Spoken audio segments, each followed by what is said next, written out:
माननीय प्रधानमंत्री जी,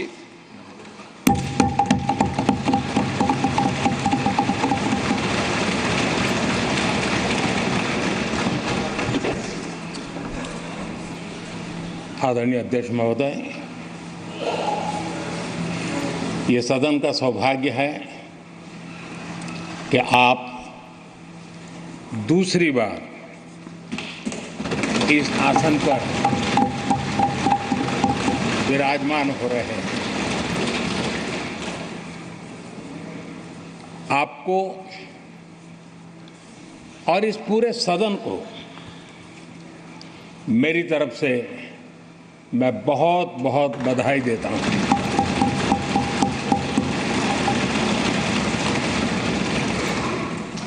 आदरणीय अध्यक्ष जी, मेरी तरफ से आपको शुभकामनाएं हैं, लेकिन इस पूरे सदन की तरफ से भी आपको अनेक अनेक शुभकामनाएं। अमृत काल के इस महत्वपूर्ण कालखंड में दूसरी बार इस पद पर विराजमान होना बहुत बड़ा दायित्व आपको मिला है और आपका 5 वर्ष का अनुभव और आपके साथ हम लोगों का 5 साल का अनुभव, हम सबका विश्वास है कि आप आने वाले 5 साल हम सबका मार्गदर्शन भी करेंगे और देश की आशा अपेक्षाएं पूर्ण करने के लिए ये सदन अपना दायित्व निभाने में आपकी बहुत बड़ी भूमिका रहेगी। आदरणीय अध्यक्ष जी, हमारे शास्त्रों में कहा गया है कि विनम्र और व्यवहार कुशल व्यक्ति सफल सहज रूप से होता है और आपको तो उसके साथ साथ एक मीठी मीठी मुस्कान भी मिली हुई है। आपके चेहरे को ये मीठी मीठी मुस्कान पूरे सदन को भी प्रसन्न रखती है। मुझे विश्वास है आप हर कदम पर नए प्रतिमान, नए कीर्तिमान गढ़ते आए हैं। 18वीं लोकसभा में स्पीकर का कार्यभार दूसरी बार संभालना ये अपने आप में एक बड़ा नया रिकॉर्ड बनते हम देख रहे हैं। श्री बलराम जाखड़ जी वो पहले ऐसे अध्यक्ष थे जिन्होंने 5 साल कार्यकाल पूरा करके फिर दोबारा उनको स्पीकर बनने का अवसर मिला था। उसके बाद आप हैं जिन्हें 5 साल पूर्ण करने के बाद दोबारा इस पद पर आसीन होने का अवसर मिला।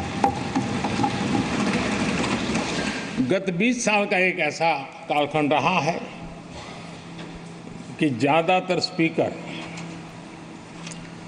या तो उसके बाद चुनाव नहीं लड़े हैं या तो जीत करके नहीं आए हैं।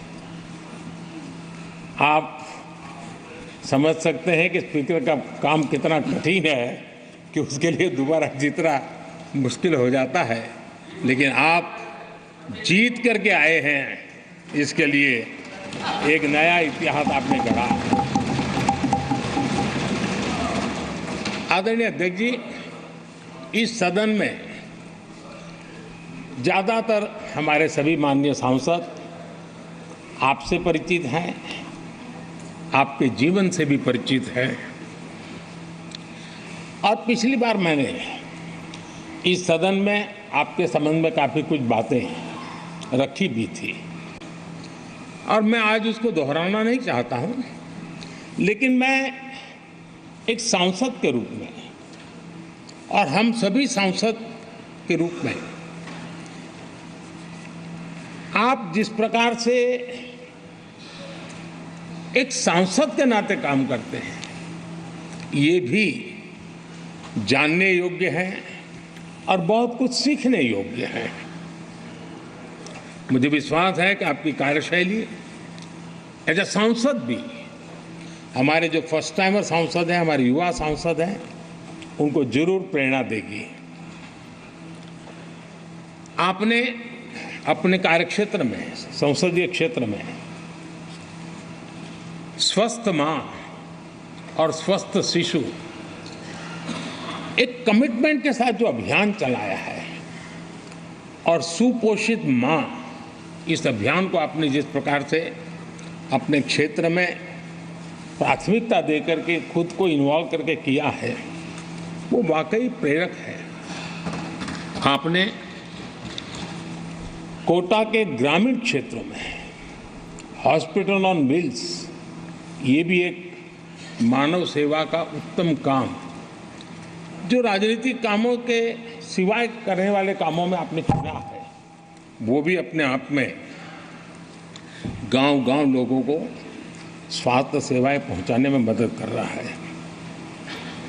आप नियमित रूप से गरीबों को कपड़े,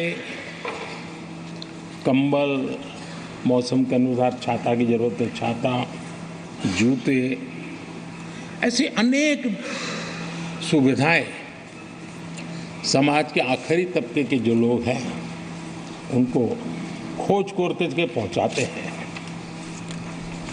खेलों में प्रोत्साहन देना आपके क्षेत्र के युवकों में, ये आपने एक प्राथमिकता के रूप से काम उठाया है। आपके पिछले कार्यकाल में 17वीं लोकसभा में मैं कहता हूं कि संसदीय इतिहास का वो स्वर्णिम कालखंड रहा है। आपकी अध्यक्षता में संसद में जो ऐतिहासिक निर्णय हुए हैं, आपकी अध्यक्षता में सदन के माध्यम से जो सुधार हुए हैं, ये अपने आप में एक सदन की भी और आपकी भी विरासत है। और भविष्य में 70वीं लोकसभा के संबंध में जब विश्लेषण होंगे, उसके विषय में लिखा जाएगा, तो भारत के भविष्य को नई दिशा देने में आपकी अध्यक्षता वाली 70वीं लोकसभा की बहुत बड़ी भूमिका रही है। आदरणीय अध्यक्ष जी, 17वीं लोकसभा में नारी शक्ति वंदन अधिनियम 2023, जम्मू कश्मीर पुनर्गठन विधेयक, भारतीय न्याय संहिता, भारतीय साक्ष्य बिल, भारतीय नागरिक सुरक्षा संहिता, सामाजिक सुरक्षा संहिता, digital personal data protection bill, मुस्लिम महिला विवाह अधिकार संरक्षण विधेयक,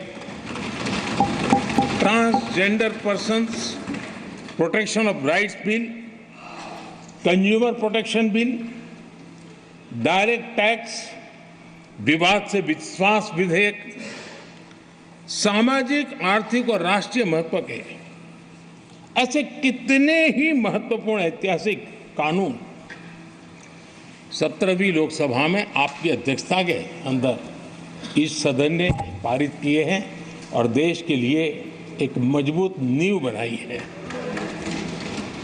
जो कार्य आजादी के 70 साल में नहीं हुए, आपकी अध्यक्षता में इस सदन ने इसको करके दिखाया।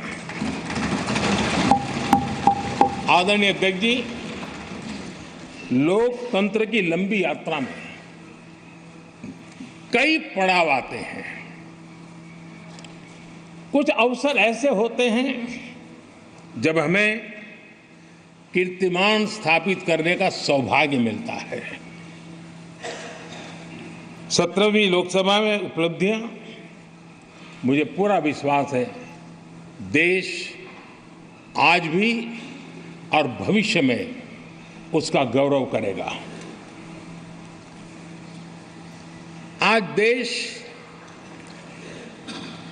अपनी आकांक्षाओं की पूर्ति के लिए भारत को आधुनिक बनाने की दिशा में जब हर तरह से प्रयास हो रहे हैं, मैं मानता हूं कि नया संसद भवन भी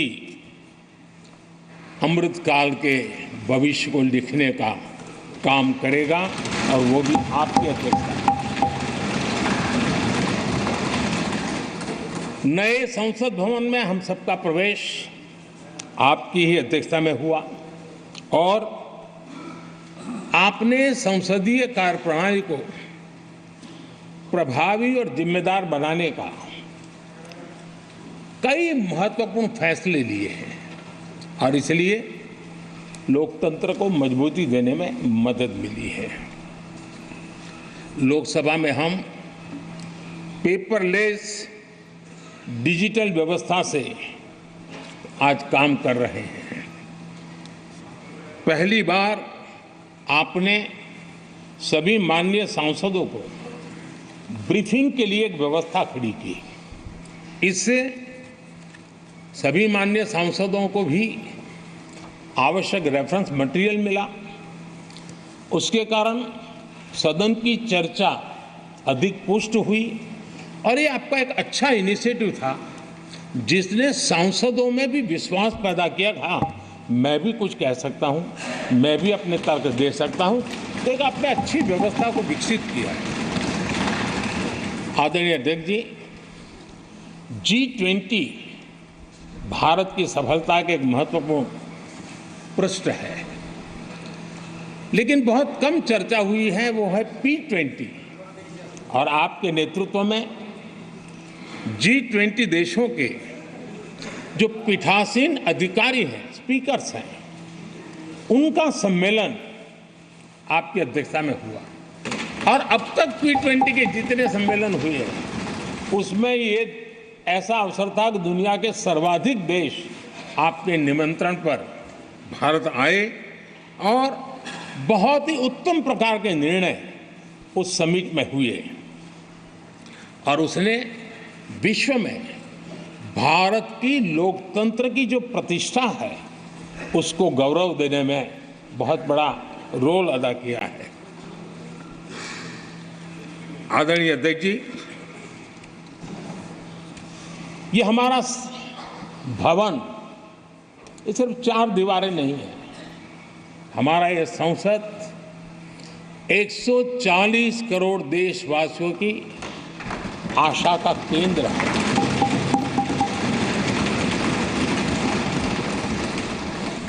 संसद की कार्यवाही, जवाबदेही और आचरण हमारे देशवासियों के मन में लोकतंत्र के प्रति जो उनकी निष्ठा है उसको और अधिक मजबूत बनाता है। आपके मार्गदर्शन में 17वीं लोकसभा उसकी प्रोडक्टिविटी 25 साल के हाईएस्ट लेवल पर 97% रही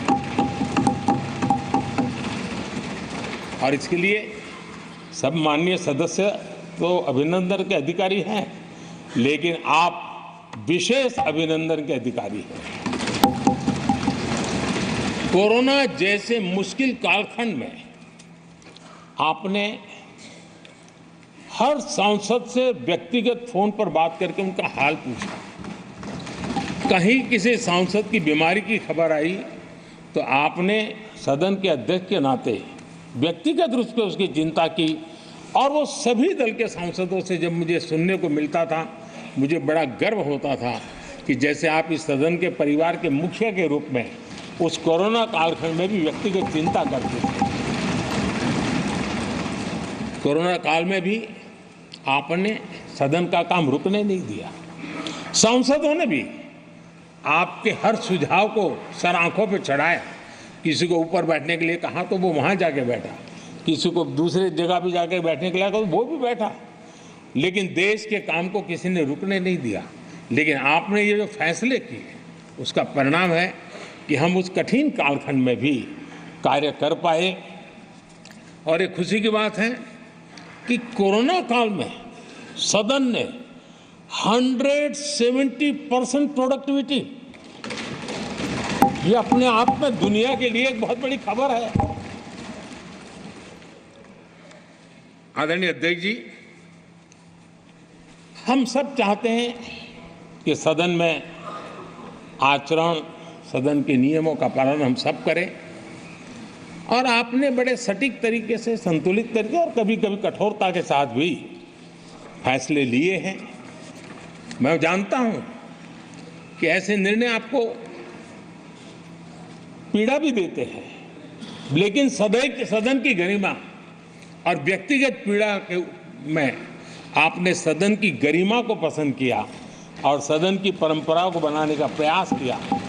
ये साहसपूर्ण काम के लिए भी आदरणीय अध्यक्ष जी, आप अभिनंदन के अधिकारी हैं। मुझे विश्वास है आदरणीय अध्यक्ष जी, आप तो सफल होने ही वाले हैं, लेकिन आपकी अध्यक्षता में यह 18वीं लोकसभा भी बहुत सफलतापूर्वक देश के नागरिकों के सपनों को पूर्ण करेगी। मैं फिर एक बार आपको इस महत्वपूर्ण दायित्व के लिए और देश को विकास की नई ऊंचाइयों पर ले जाने वाले इस सदन की अध्यक्षता के लिए हृदय से बहुत बहुत शुभकामनाएं देता हूं, बहुत बहुत बधाई देता हूं।